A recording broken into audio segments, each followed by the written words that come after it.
नमस्कार, good morning everyone. स्वागत है आपका गौरव ज्ञान एकेडमी पर। तो आज है 5 जून। आज की करंट अपडेट्स हम लोग देख लेते हैं। तो उससे पहले देख लीजिए कि आज विश्व पर्यावरण दिवस है। सभी को विश्व पर्यावरण दिवस की बहुत बहुत शुभकामनाएं। और देखिए, आज जो इसका सम्मेलन है, जो इसकी बैठक की जा रही है, वो दक्षिण कोरिया के जेजू द्वीप में की जा रही है। इसके साथ ही आप क्वेश्चन शुरुआत करने से पहले मैं आपसे कहना चाहूँगी कि अगर आप चैनल पर नए हैं, गौरव ज्ञान एकेडमी पर नए हैं, तो प्लीज़ सब्सक्राइब कर लीजिए। और उन सभी लोगों को धन्यवाद कहना चाहूँगी जो लगातार गौरव ज्ञान एकेडमी के परिवार का हिस्सा बनते जा रहे हैं। ठीक है, तो चलिए स्टार्ट करते हैं। आज का पहला क्वेश्चन देख लेते हैं। विश्व पर्यावरण दिवस 2025 पर किस भारतीय सुरक्षा एजेंसी ने समुद्री पर्यावरण की रक्षा के लिए तटीय क्षेत्रों में सफाई अभियान चलाया? ठीक है, तो यहाँ पर आपका राइट आंसर होगा भारतीय तटरक्षक बल। भारतीय तटरक्षक बल के द्वारा ये सफाई अभियान चलाया गया। आपको जानना चाहिए इनके द्वारा 58 से ज़्यादा, ठीक है, 58 से ज़्यादा कोस्टल एरियाज़ पर जा कर के इन्होंने प्लास्टिक्स और कचरे का करीब 192 टन कचरा साफ किया है। ठीक है, क्योंकि इस बार का जो हमारा थीम है विश्व पर्यावरण दिवस का, वो है बीट प्लास्टिक पोल्यूशन। ठीक है, बीट प्लास्टिक पोल्यूशन। तो ये थीम के साथ भारतीय तटरक्षक बल आगे बढ़ रही है। इसके साथ मैं आपको बताऊं कि लास्ट ईयर ऑलिव रिडले कछुआ आप जानते होंगे, जो कि उड़ीसा के तटीय क्षेत्रों में पाया जाता है। 6 लाख से अधिक कछुओं की जान भारतीय तटरक्षक बल के द्वारा बचाई गई थी। तो इस तरह से भारतीय तटरक्षक बल इन्वायरमेंट के प्रति भी जागरूक है। तो क्या हमारी आपकी नैतिक जिम्मेदारी नहीं बनती है कि हमें भी प्लास्टिक का उपयोग अपने जीवन में कम से कम करना चाहिए? चलिए आ जाइए, नेक्स्ट देखते हैं। नेक्स्ट क्वेश्चन, ग्रामीण सूक्ष्म उद्यमों को मजबूत करने पर एक राष्ट्रीय संगोष्ठी का आयोजन किसके द्वारा किया जा रहा है? ठीक है ना, किसके द्वारा किया गया? तो ये किया गया नीति आयोग के द्वारा। इसे याद रखिएगा, क्योंकि आप ये बिना पढ़े आंसर सही नहीं कर पाएंगे। और ये जो बैठक हुई है वो हुई है नई दिल्ली में। ठीक है, ये जो बैठक हुई है वो हुई है नई दिल्ली में और नीति आयोग के ग्रामीण विकास प्रभाग के द्वारा। ठीक है, ग्रामीण विकास प्रभाग के द्वारा ये काम किया जा रहा है। ठीक है, आ जाइए नेक्स्ट क्वेश्चन पर। नेक्स्ट क्वेश्चन देखते हैं। किस देश में गंभीर जल संकट की समस्या से निपटने के लिए वाटर हाईवे नामक परियोजना शुरू की गई है? वाटर हाईवे नामक परियोजना किस देश के द्वारा शुरू की गई? तो राइट आंसर होगा मोरक्को। मोरक्को के द्वारा शुरू की गई। यह एक अफ्रीकी देश है, आपको मैप में जरूर देखना चाहिए। ठीक है, आ जाइए नेक्स्ट, आ जाइए। भारत की 16वीं जनगणना और स्वतंत्र भारत की 8वीं जनगणना किस तिथि से प्रारंभ की जाएगी?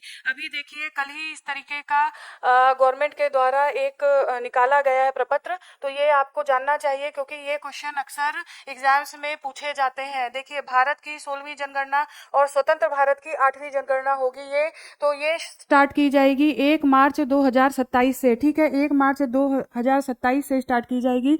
और इसी के साथ देखिए जातीय जनगणना भी की जाएगी। इसी के साथ जातीय जनगणना भी की जाएगी। 2 चरणों में ये जनगणना पूरी की जाएगी, 2 चरणों में। इसके साथ ही साथ देख लीजिए केंद्र शासित प्रदेश। ठीक है, केंद्र शासित प्रदेश में अगर बात करें, कश्मीर और लद्दाख। ठीक है, जम्मू कश्मीर और लद्दाख, इन दोनों जगह पर। ठीक है, कश्मीर और लद्दाख। इसके अलावा हिमाचल और उत्तराखंड राज्यों में, हिमाचल और उत्तराखंड में ये जनगणना 2026 से ही स्टार्ट कर दी जाएगी। ये जनगणना 2026 में ही स्टार्ट कर दी जाएगी, क्योंकि यहाँ पर बर्फ़ गिरने की संभावना अधिक होती है हिमालयी क्षेत्रों में। तो इस वजह से, और इसकी जो डेट है वो है 1 अक्टूबर। ठीक है, 1 अक्टूबर 2026 से ये जनगणना प्रारंभ कर दी जाएगी। ठीक है, आइए चलिए नेक्स्ट क्वेश्चन देख लेते हैं। हाल ही में आयोजित विश्व वायु परिवहन संघ शिखर सम्मेलन IATA 2025 कहाँ पर आयोजित किया गया? ठीक है, तो राइट आंसर है नई दिल्ली। इसे आप याद रखिए। नेक्स्ट क्वेश्चन पर आ जाइए। बुनियादी साक्षरता और संख्यात्मक मूल्यांकन परीक्षण में किस राज्य ने 100% सफलता दर दर्ज की है? ठीक है, किस राज्य ने 100% के साथ सफलता दर दर्ज की है? तो आपका राइट आंसर है तमिलनाडु। अगर आप इसको नहीं पढ़ेंगे तो आप ऑप्शन में अगर गुजरात दिखेगा तो शायद कर आएंगे, तो इसको ध्यान रखिएगा। तमिलनाडु, देखिए ये जो मूल्यांकन है वो 3 आधार पर, ये पहली बात आप देखिए ये राष्ट्रीय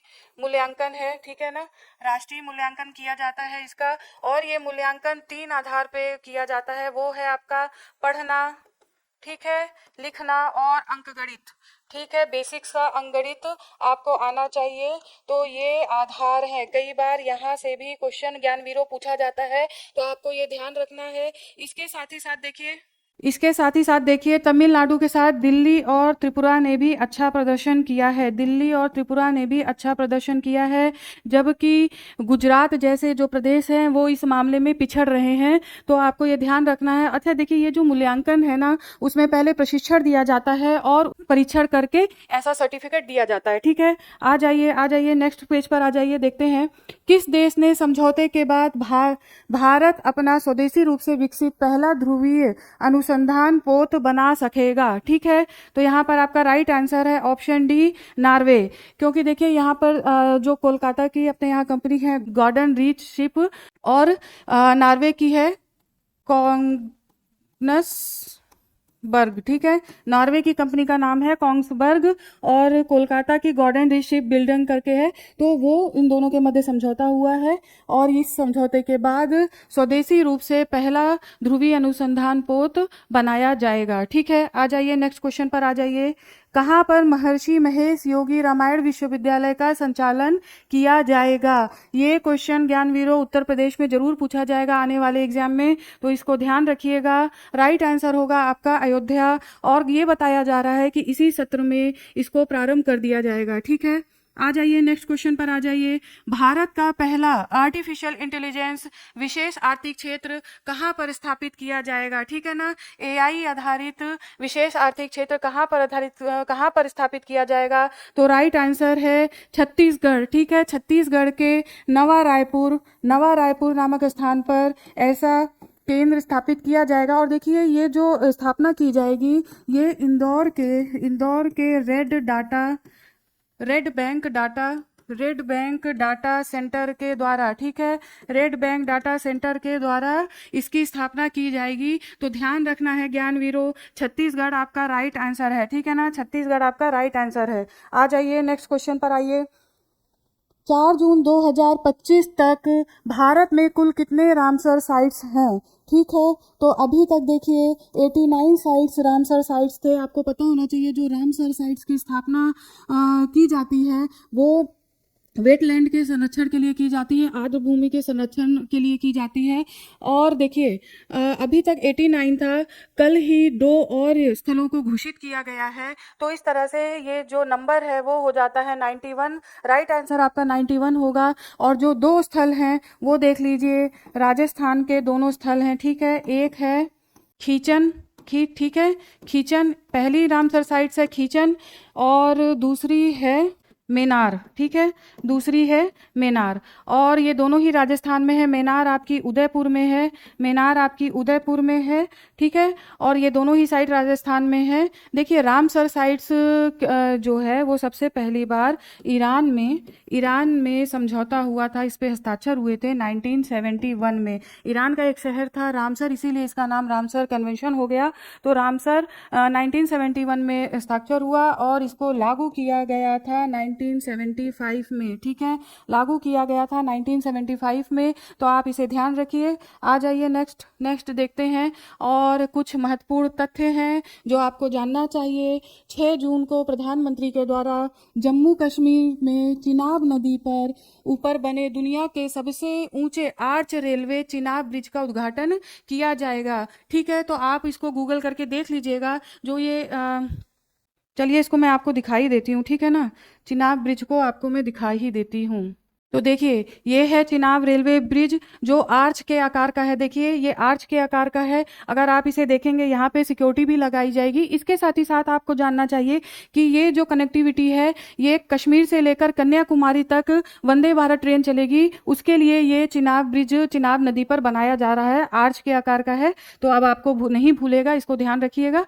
चलिए तो आज यहीं तक, कल फिर आपके सामने आती हूँ नेक्स्ट अपडेट्स के साथ। तब तक के लिए धन्यवाद। आपका दिन शुभ हो।